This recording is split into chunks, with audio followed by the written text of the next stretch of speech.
안녕하세요. 날씨가 많이 풀렸습니다. 그쵸? 네. 한국에서는 이날도 추운데 여기서는 하도 추운 거 겪고 나니까는 따뜻한 것 같아요.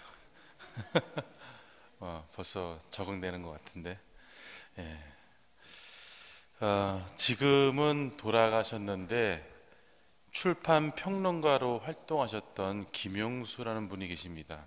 뭐 아마 잘들 모르실 거예요. 근데 이제 그 평론가로서 좀 유명한 분인데 이분이 사실 젊었을 때는 웹판원을 했다고 합니다. 그러니까 출판사 쪽이니까 아무래도 이제 처음에 시작은 책 팔러 다니고 먼저 옛날에 우리 그런 거 많이 있었죠. 책 이렇게 전집으로 해서 요번에 응답하라 1988에 보면 책 이만큼 지고 오는 모습 보면 책 팔러 다니는 일을 했다고 합니다. 사흘 동안 교육을 받고 이제 책을 팔러 이제 나갔는데 이게 되나요? 안 되죠. 이게 쉽지 않은 일이죠. 이게 어찌 보면 이 영업인데 사람을 상대로 이거 책을 판다는 게 쉬운 일은 아닙니다. 그래서 괜히 그냥 그 공원에 가서 담배만 피다가 들어오고 그러니까 그 모습을 본 부장님이 그냥 하도 안쓰러워서 이렇게 얘기를 해줍니다. 김영수 씨, 한 금융회사 회장님과 약속이 되어 있으니까 한번 가서 실권 좀 올려보라고 보냈습니다. 그러니까 이 양반은 미리 약속이 됐다니까 너무나 좋은 거예요. 그래서 야, 약속됐으니까 내가 실적 하나 올릴 수 있겠다 하는 마음으로 신나서 이제 갔습니다. 이제 금융회사니까 크잖아요.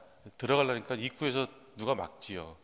이제 수위가 막으면서 여기 왜 왔냐고 그러니까 나 여기 회장님이랑 만나기로 약속이 돼 있다고 얘기를 한 거예요. 그러니까는 이제 확인을 해보겠죠.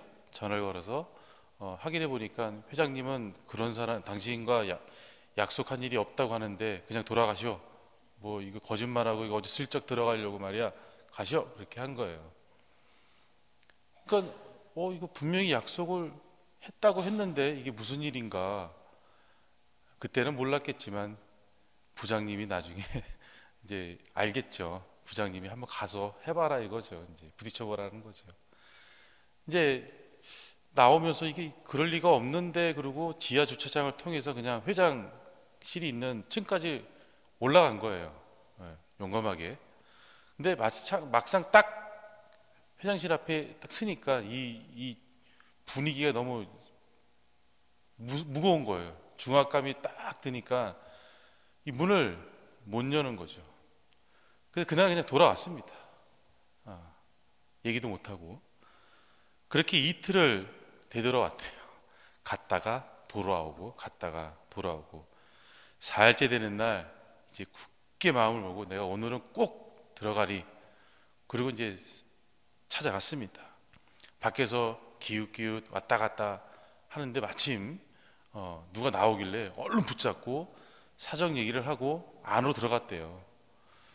안으로 들어가서 이제 한참 막 이제 설명을 하는데 알고 보니까 그 양반이 회장님이었던 거예요. 예. 그 회장님이라 어이구 이제 그때 그 순간서부터 이제 횡설수설하는 거죠. 이거 어떡하나? 이게 신뢰도 되는 건가? 이제 막 그런 상황에서 이제 제대로 이제 설명 잘하던 것도 이제 설명 못 하게 되겠죠. 그때 이제 막 횡설수설하니까 회장님이 비서를 불러다가 이 책 사게, 이 책 이제 사게 주문 좀 하게 한 거예요.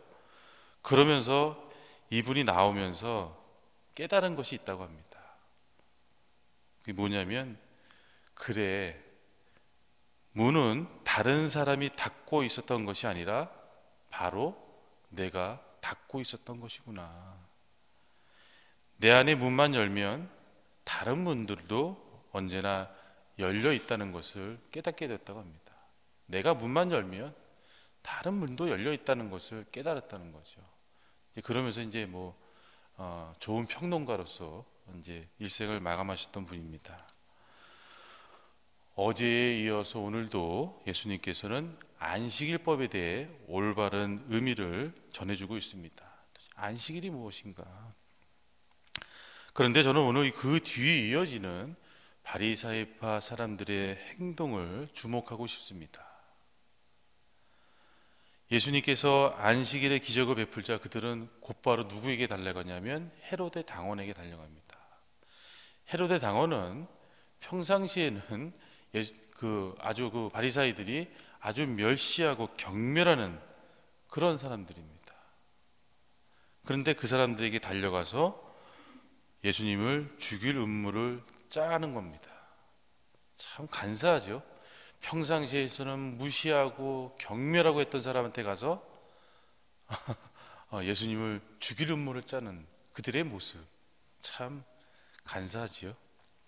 도대체 그들은 왜 그런 행동을 하는가? 왜 그랬을까? 마음의 문이 닫혀 있었기 때문에 예수님을 받아들이지 못했던 겁니다.